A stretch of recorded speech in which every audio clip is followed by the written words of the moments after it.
let's talk about not only what these new districts mean, but also the numbers tonight. Joining me here on set, Democratic strategist Ed Emerson and Republican Tim Rosales. Guys, thanks for being here. Okay, before we get into what this means for the incumbents and the balance of power, the election results. Ed. Yeah, let's go. What do you think? Across the country, no question about it. Good night for Democrats. Governor of Virginia, governor of New Jersey, the Attorney General. We picked up other seats. Minnesota, we picked up a bunch of seats and maybe taking over the state legislature again. Maine, there were some initiatives. Pennsylvania, there was the Supreme Court and whether or not to keep them or get rid of them. Ended up keeping them, a heavy Democratic majority on the Supreme Court. And then comes down to California, and California made a statement tonight, 67% or 70% if we get there. People want to pick a fight with Donald Trump. And that's what Gavin Newsom did. And to his credit, he got it through the legislature, got it on the ballot, raised $160 or $180 million for this initiative, went out, told the voter base, the Democratic base in California, hey, yes on 50. This is what you have to do. The message was simple. The message was clear. And he won big. What happened to the no side, Tim? Well, I think they got beat by a superior campaign. You know, you got to tip your hat to Gavin Newsom and the Democrats. They ran a very good campaign. It was very disciplined. They did what they needed to do. And, you know, you see this trend, as Ed talked about, across the country, this blue wave. It didn't just start with the Dodgers back-to-back with the World Series. This Ooh, had to take a job at Ed, or the Giants fan here. Didn't just start with that, but there really was a blue wave across the country. So I think that voter sentiment coupled with a really good campaign that the yes side ran, very smart and disciplined campaign, as I said, and you get the results that you're seeing tonight, which is going into what we saw, you know, recently with something like Prop 36, you know, Prop 36 numbers. We might see that here with Prop 50. And it was just sort of, when this started, it was split. And granted, both campaigns had to go out and sell their message. That hadn't happened yet. And when you're talking about redistricting, you have to explain that to people. And, and the yes side just basically had to say, this is California fighting Donald Trump. But there was a lot of speculation and promise from the no side, especially from former Speaker Kevin McCarthy, who said he was going to raise $100 million. You had Charles Munger Jr., billionaire donor, and Arnold Schwarzenegger. And it just seemed like it was a lot of bluster in the beginning, and then they just kind of walked away from it. Yeah, I mean, I think you look at when redistricting, the initiative, Prop 11, did pass in California.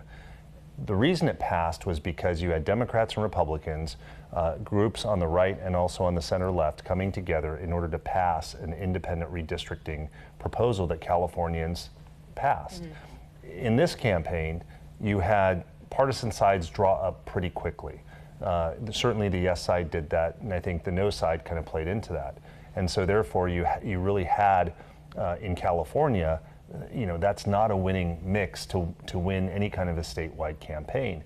And it makes it very tough. I mean, Republicans already start off with a disadvantage in California, and, you know, and drawing up battle lines like that with kind of the partisan sides doesn't really do you any favors, you know. But again, going back to the yes side did run a very, very good, tight, disciplined campaign, and you gotta give it to them.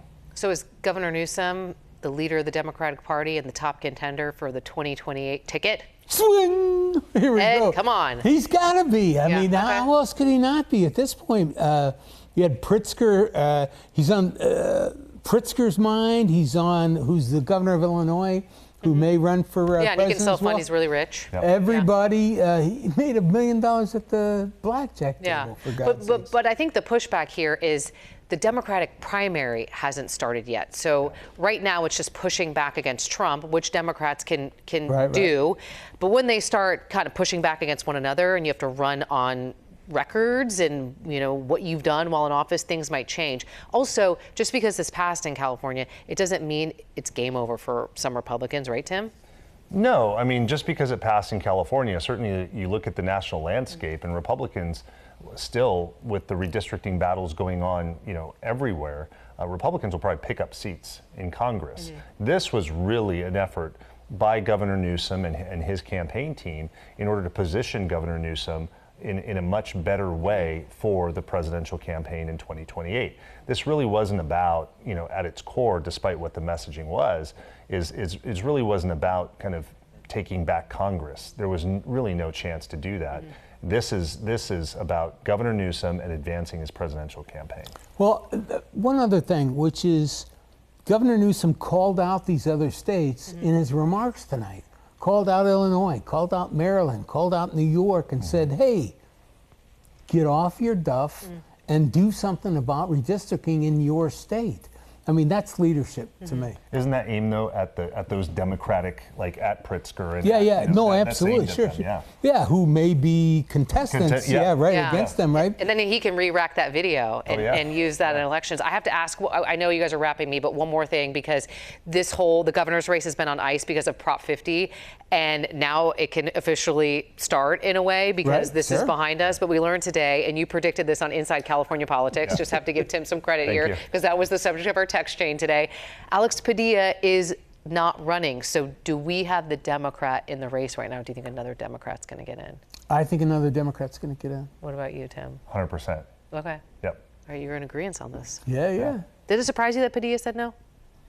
Not really. It's a pretty good job. Yeah, the U.S. Senate. You got 80 staff people. You got to fly back and forth. It's got to be a great gig. Okay. All right, well, you guys are coming back at 11 o'clock, so we're not excellent. Look forward to it.